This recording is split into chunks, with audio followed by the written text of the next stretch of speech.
السلام علیکم ناظرین، بعض اوقات جو ہے نا آپ اپنا ریکارڈ پچھلا چیک کرتے ہیں تو آپ کو سمجھ آتی ہے کہ ایک جمع بندی مثال کے طور پہ 1969 کی جمع بندی میں آپ کے دادا کا نام آ رہا ہے، لیکن 1973 کی جو جمع بندی ہے اس میں آگے وہ دادا کا نام جو ہے نا وہ خانہ کاش میں چلا گیا ہے، یا وہ نہیں آ رہا، یا اس کی جگہ پہ کوئی اور خانہ ملکیت میں آ گیا ہے، یعنی کہ اس میں کوئی چینج آ گئی ہے۔ تو اب آپ کو کیا کرنا چاہیے؟ آپ پریشان ہو جاتے ہیں کیونکہ وہاں سے آپ کا جو ہے نا وہ مسئلہ جو ہے نا وہ سٹارٹ ہوتا ہے۔ اس صورت میں آپ کو یہ دیکھنا ہے کہ جو 1969 کی آپ نے جمع بندی چیک کی ہے وہاں پہ آپ کے دادا کا نام بالکل صحیح ہے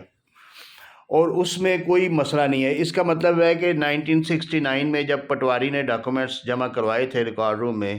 تو آپ کے دادا مالک تھے اور ان کی ملکیت جو ہے نا اس میں کوئی ڈاؤٹ فل نہیں تھا، کسی قسم کا کوئی مسئلہ نہیں تھا۔ اب مسئلہ کہاں پہ ہوا ہے؟ مسئلہ ہوا ہے کہ جس وقت اس نے جمع کروائی ہے جمع بندی، اس کے بعد جو پٹواری نے ڈاکومنٹس تیار کیے نا ان میں کہیں نہ کہیں مسئلہ آیا ہے، اور 1969 سے لے کے 1973 تک یہ مسئلہ جو ہے نا یہ آیا ہے۔ اب آپ نے کیا کرنا ہے کہ 1973 کی جمع بندی کو پورا چیک کرنا ہے۔ اس میں یا تو اس کے کوئی انتقال وغیرہ لکھے ہوں گے، یا آپ نے 1969 کی جمع بندی میں بھی آپ نے دیکھنا ہے کہ کوئی انتقال وغیرہ لکھے ہوئے ہیں ان کے، کہ جو انہوں نے کوئی کسی قسم کے کوئی انتقال کروائے ہیں۔ اب آپ نے کرنا یہ ہے کہ 1969 سے لے کے 73 تک داخل خارج رجسٹر ہوتے ہیں وہ آپ نے نکلوانے ہیں، اور ان میں سارے آپ نے انتقالات چیک کرنے ہیں، میوٹیشنز چیک کرنی ہیں۔ اس میں آپ کو میوٹیشنز مل جائیں گی کہ یہ کس طریقے سے کوئی راہن مرتہن یا کوئی دخیل کار کا انتقال، یا کوئی غیر دخیل کار کا انتقال، یا کوئی تابع مردی کا انتقال۔ اگر آپ کو ان میں سے کوئی انتقال نہیں ملتا ہے، یا کوئی فروخت کا، بیع کا، یا کسی قسم کا بھی آپ کو انتقال مل سکتا ہے، لیکن اگر آپ کو اس میں سے کوئی انتقال نہیں ملتا، اس کا مطلب ہے کہ میوٹیشن نہیں ہوئی، یہ سراسر اس وقت کے وہ جو پٹواری تھا اس کی رامددگی ہے۔ اب آپ نے کیا کرنا ہے؟ اب آپ نے سمپل ایک چھوٹی سی اپلیکیشن لکھنی ہے،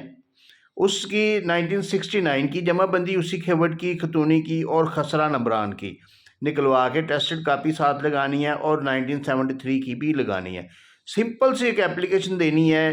ADCR کو، یا تحصیلدار کو بھی آپ دے دیں گے تو چلے گی،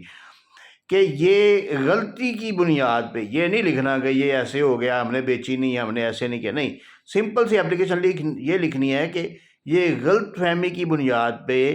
اس وقت کے حلقہ پٹواری سے یہ غلطی سرزد ہوئی ہے، اور اس نے 1969 میں جو ہمارے دادا کا ریکارڈ آ رہا تھا اس کو ختم کر کے کسی اور شخص کا ریکارڈ جو ہے نا غلط فہمی سے نام جو ہے نا وہ چینج کر کے ڈال دیا ہے،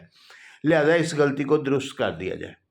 اب جس وقت وہ آپ اپلیکیشن ڈالیں گے تو ڈیفینیٹلی وہ رپورٹ کے لیے جائے گی۔ اب وہ رپورٹ کے لیے پٹواری کے پاس جائے گی، اب اس میں سارا کچا چٹھا جو ہے نا اس رپورٹ میں سارا باہر آ جائے گا۔ اگر وہ لکھے گا کہ یہ واقعی غلط فہمی کی بنیاد پہ ہوا ہے، کیونکہ آپ نے انتقال تو چیک کر لی، انتقال نہیں ملا، اگر اس کے پاس کوئی ایسی گدر سنگھی ہوگی کہ وہ انتقال کوئی نکال دے گا تو وہ اس میں بتا دے گا کہ یہ انتقال نمبر ہے، پھر آپ اس کا ٹیسٹڈ کاپی لے کے آگے پروسیڈ کروا سکتے ہیں۔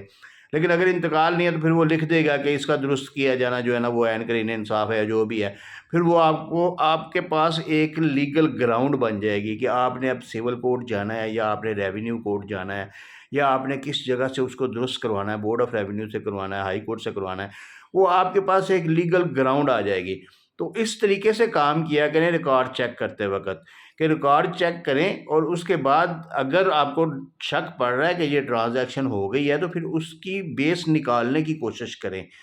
اگر وہ نہیں نکلتی تو پھر آپ ایک چھوٹی سی اپلیکیشن دے کے محکمے سے نکلوائیں، انہیں کہیں کہ یہ اس کا جو ہے نا یہ اس کا کھاتہ نکال کے اس کی رپورٹ وغیرہ طلب کی جائے، اور وہ جو ہے نا جب رپورٹ آ جائے گی تو آپ کے پاس گراؤنڈ بن جائے گی، آپ کے پاس گراؤنڈ